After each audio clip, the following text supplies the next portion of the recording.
Olá e bem-vindo a mais um episódio na nossa jornada pelo livro do Apocalipse. Hoje estaremos vendo um pouco mais sobre a carta enviada à igreja de Filadélfia. Em Apocalipse capítulo 3, versículos de 7 a 13 nos diz: Ao anjo da igreja em Filadélfia escreva: Estas são as palavras daquele que é santo e verdadeiro, que tem a chave de Davi. O que ele abre, ninguém pode fechar, e o que ele fecha, ninguém pode abrir. Conheço as suas obras. Eis que coloquei diante de você uma porta aberta, que ninguém pode fechar. Sei que você tem pouca força, mas guardou a minha palavra e não negou o meu nome. Vejam o que farei com aqueles que são da sinagoga de Satanás e que se dizem judeus e não são, mas são mentirosos. Farei que se prostrem aos seus pés e reconheçam que eu amei você. Visto que você guardou a minha palavra de exortação à perseverança, eu também o guardarei da hora da provação que está para vir sobre todo o mundo, para pôr à prova os que habitam na terra. Venho em breve, retenha o que você tem, para que ninguém tome a sua coroa. Farei do vencedor uma coluna no santuário do meu Deus, e dali ele jamais sairá. Escreverei nele o nome do meu Deus e o nome da cidade do meu Deus, a Nova Jerusalém, que desce do céu da parte de Deus, e também escreverei nele o meu novo nome. Aquele que tem ouvidos, ouça o que o Espírito diz às igrejas. O nome da igreja significa amor fraternal e foi fundada pelo rei de Pérgamo, Átalo II, Filadelfo de Pérgamo. Ele recebeu o título de Filadelfo por causa do seu amor por seu irmão Eumenes, que foi o rei anterior de Pérgamo. Hoje, Filadélfia é conhecida como Alaşehir, na Turquia. Era um pequeno, mas próspero centro comercial no primeiro século. A principal desvantagem de viver em Filadélfia eram os terremotos, que frequentemente danificavam a cidade. Em 17 d.C., um forte terremoto abalou a cidade e muitos ficaram com medo de voltar à cidade por temerem ser esmagados pelas colunas que caíam. Mas muitos cidadãos decidiram permanecer no campo ao redor da cidade. Essa decisão reteve o crescimento, mas ao mesmo tempo criou uma cultura de persistência e determinação dos cidadãos daquela cidade. Olhando para a carta, Jesus se descreve como aquele que é santo e verdadeiro. Ele santifica a sua igreja e ele é a encarnação da mensagem. Ele é o único com a chave de Davi. Essas referências lembram à igreja que Jesus é fiel, porque estas características fazem parte do seu caráter. E quando carregamos Jesus à frente em nosso trabalho, ele pode abrir qualquer porta.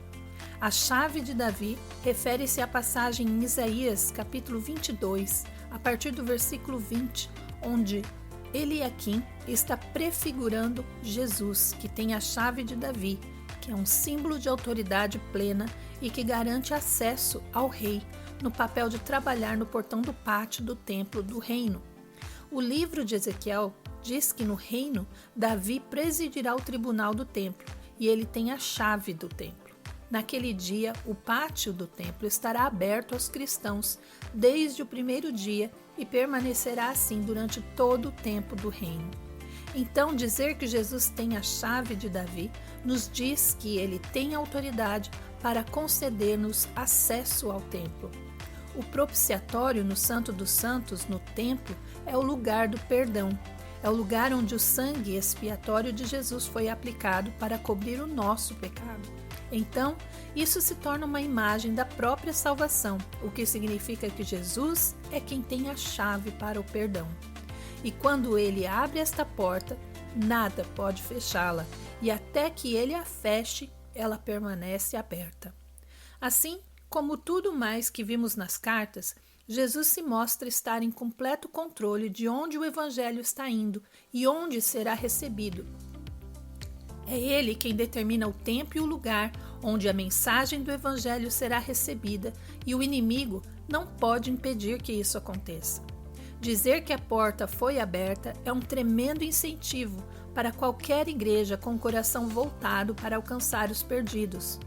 Saber que Jesus está no negócio de salvar almas e não nós, significa que podemos sair corajosamente, sem preocupação com sucesso ou fracasso, porque sabemos que o resultado está inteiramente nas mãos dele. Mas inversamente, Jesus também fecha portas às vezes, o que significa que haverá momentos, circunstâncias, pessoas e até mesmo estações em que nossos esforços não produzirão resultados positivos. E isso também é uma decisão daquele com a chave de Davi de reter a oportunidade por um tempo. Saber que Jesus abre e fecha é extremamente importante para permanecer motivado em nossa missão de testemunhar. Em primeiro lugar, podemos sair para evangelizar, porque sabemos que Jesus está salvando pessoas, abrindo portas diante de nós. Então, o que temos a perder? E quando nossos esforços não levam a lugar nenhum, também não seremos tentados a nos culpar ou desistir. Em vez disso, apenas reconhecemos a sua soberania, reconhecendo que Ele é quem abre e fecha. Então sacudimos nossas sandálias e seguimos em frente. Historicamente, a igreja em Filadélfia era uma pequena igreja, de acordo com o crescimento limitado da cidade, mas era uma igreja forte e fiel. Talvez a ameaça de morte e a incerteza do desastre tenham criado um bom ambiente para ensinar sobre a rocha, que é Jesus. E claro, teria aberto oportunidades para ministrar às pessoas necessitadas, o que estabeleceu relacionamentos para o Evangelho. Dessa forma, a igreja nesta cidade se torna a igreja modelo quando se trata de evangelismo. Eles trabalharam de maneiras que Sardes não fez, servindo as pessoas e sempre compartilhando o Evangelho de Jesus. Mas, igualmente importante, Filadélfia foi cuidadosa em observar onde Jesus não estava trabalhando. Jesus diz no versículo 8 que eles têm um pouco de poder, enfatizando que reconheceram que sem Jesus eles não poderiam fazer nada. Esta não era uma igreja tentando trabalhar com sua própria força. Eles permaneceram dependentes de Jesus, operando com humildade. E como resultado da sua fidelidade a Jesus e à missão da igreja, os cristãos da igreja de Filadélfia são uma das 2 igrejas que não receberam condenação da parte de Jesus. Junto com Esmirna, Filadélfia era uma igreja que agradava completamente a Jesus. Esmirna permaneceu fiel até a morte diante da perseguição, enquanto Filadélfia permaneceu fiel à missão de testemunhar. Curiosamente, essas 2 igrejas também compartilharam outra coisa em comum. Ambas foram perseguidas pela sinagoga de Satanás, o que sugere um movimento de perseguição judaica contra a igreja.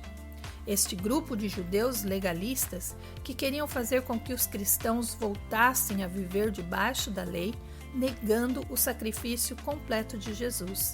É o mesmo grupo de judeus que constituíam a sinagoga de Satanás na cidade de Éfeso. Também existe um movimento chamado de reconstrucionista, onde o sistema teológico é baseado na ideia de que a igreja substituiu o povo de Israel porque eles rejeitaram Jesus como Messias.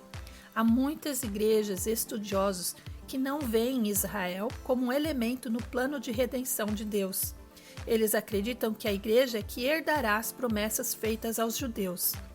Mas precisamos lembrar que Deus ama o povo de Israel e ele não mudou isso.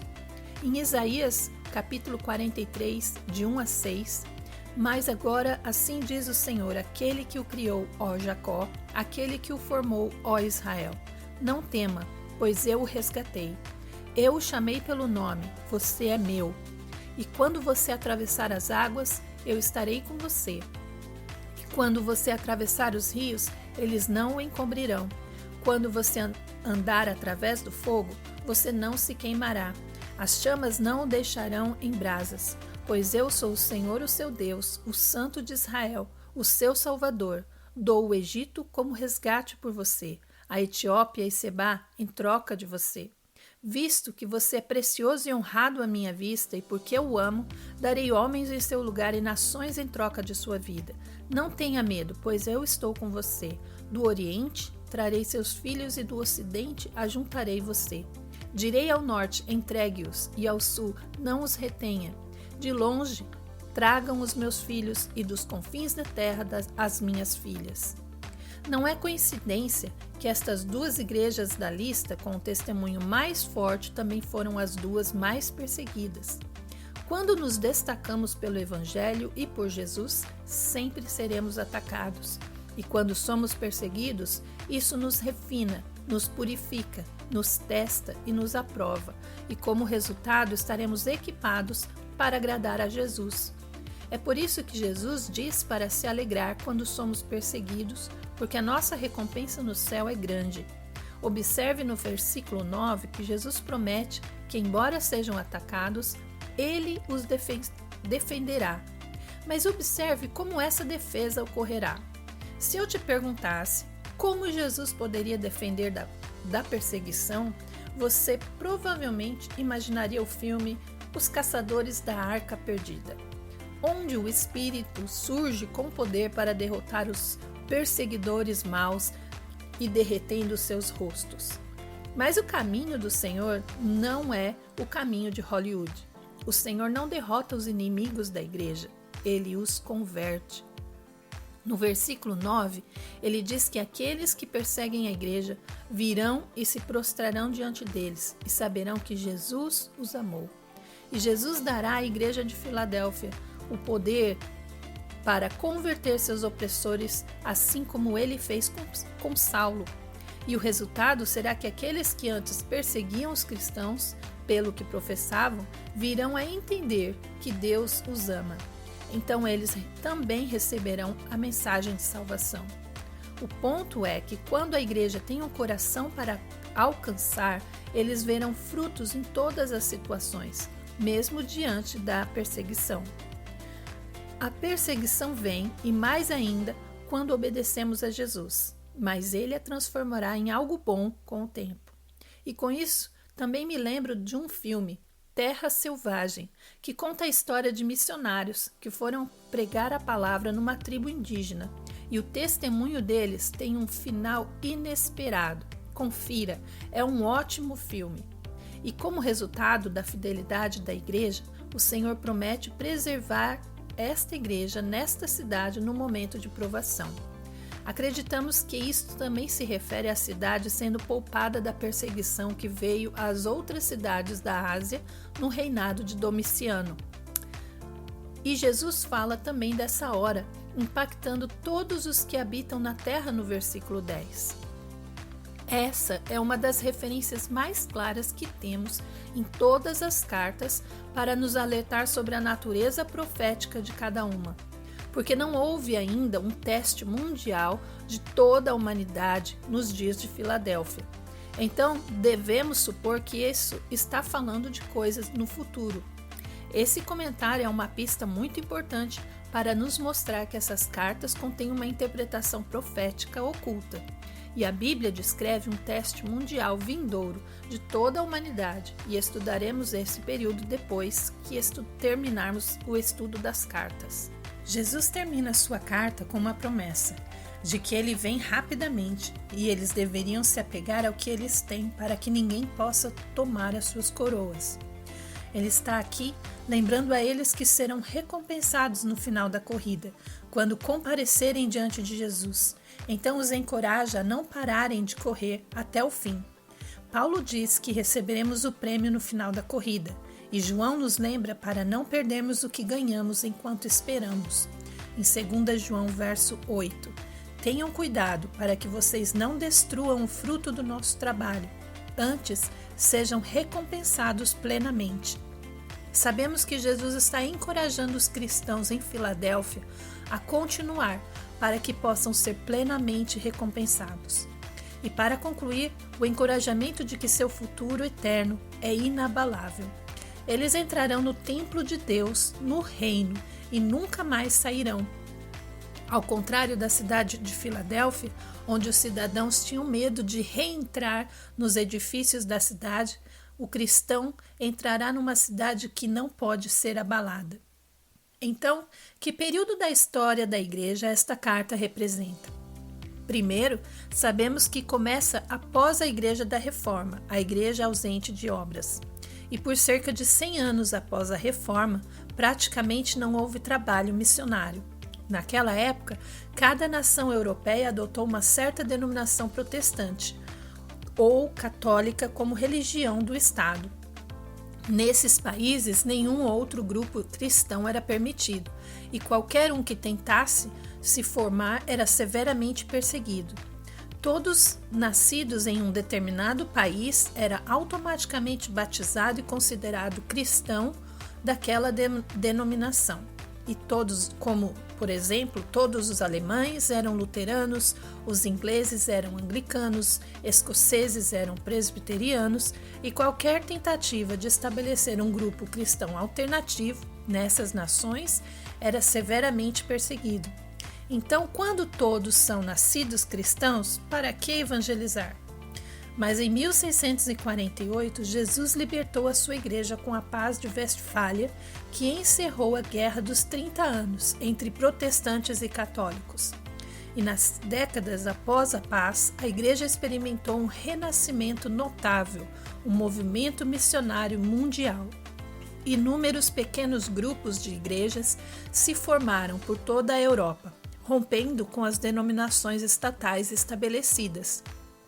Logo, essas novas igrejas lideradas pelo Espírito experimentaram severa perseguição.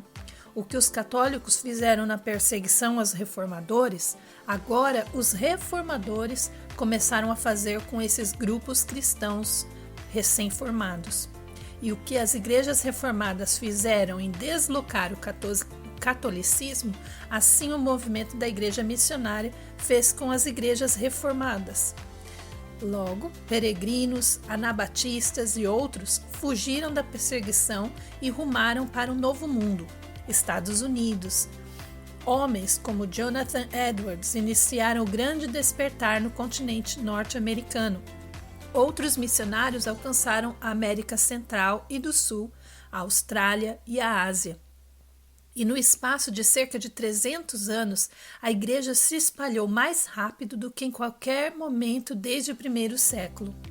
Curiosamente, os primeiros movimentos evangelísticos judaicos também foram iniciados, de acordo com a promessa de Jesus de que os judeus se converteriam. Obviamente, Jesus abriu uma porta para esses evangelistas, e embora fossem fracos e sem muitos recursos financeiros por não serem a igreja estatal estabelecida, mesmo assim tiveram um sucesso estupendo.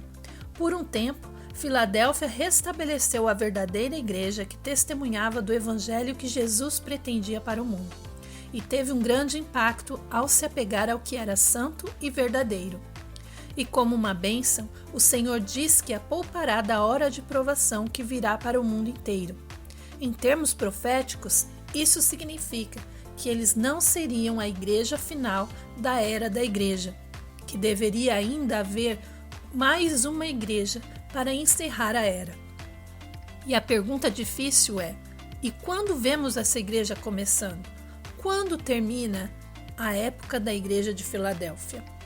Para entendermos isso, precisamos então começar o estudo na nossa última carta, que o faremos no próximo episódio. Mas para concluir o episódio de hoje, gostaria de então fazer uma revisão de tudo o que vimos até aqui.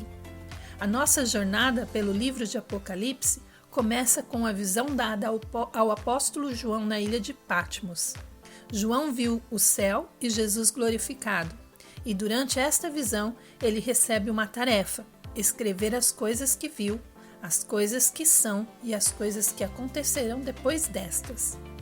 Estudamos até aqui as 6 cartas que Jesus ditou a João para enviar às 7 igrejas na Ásia, que hoje seria a Turquia. E nestas 6 cartas, Jesus segue um padrão. Tem uma saudação, onde ele sempre usa uma descrição de si mesmo, dada no capítulo 1 de Apocalipse para cada uma das igrejas, e que se encaixa perfeitamente para a situação de cada igreja.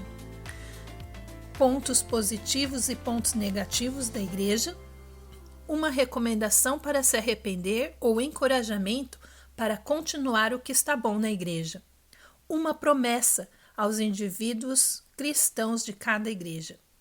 Também aprendemos até aqui que a ordem das igrejas nos indica que é como uma linha do tempo ou sentido horário, que existe uma ordem cronológica e que quando lemos estas cartas com a vantagem de um ponto de vista em retrospectiva, como que olhando pela história, temos então a história da igreja. A carta à igreja em Éfeso retrata a igreja primitiva, que vai do ano 30 até o ano 100 depois de Cristo. A carta da igreja em Esmirna retrata a igreja perseguida, que vai do ano 100 até mais ou menos o ano 313 depois de Cristo. A carta à igreja em Pérgamo retrata a igreja estatal, que vai do ano 313 a mais ou menos 600 depois de Cristo. A carta à igreja em Tiatira retrata a igreja católica romana, que vai do ano 600 a 1517. E a carta à igreja de Sardes retrata a igreja da Reforma, que vai de 1517 a 1648. E a carta à igreja de Filadélfia retrata a igreja missionária, que vai de 1648 a 1900. Com estes estudos, não queremos de forma alguma atacar nenhuma igreja ou denominação em particular. Estamos aqui só revendo a história da igreja através dos anos. Jesus não veio para instituir nenhuma placa denominacional. Ele veio para trazer o seu reino à terra. E o nosso relacionamento com Jesus e sua palavra e como vivemos é o que mais importa. As comunidades cristãs são ambientes onde podemos nos reunir com outras pessoas que podemos ajudar e sermos ajudados. Lembremos da igreja primitiva, onde não havia placas denominacionais nem templos. Os cristãos se reuniam em casas para oração e lembrar os ensinamentos de Jesus. E aqui então concluímos o nosso episódio de hoje. Não perca o próximo sobre a carta à igreja em Laodiceia. Até a próxima!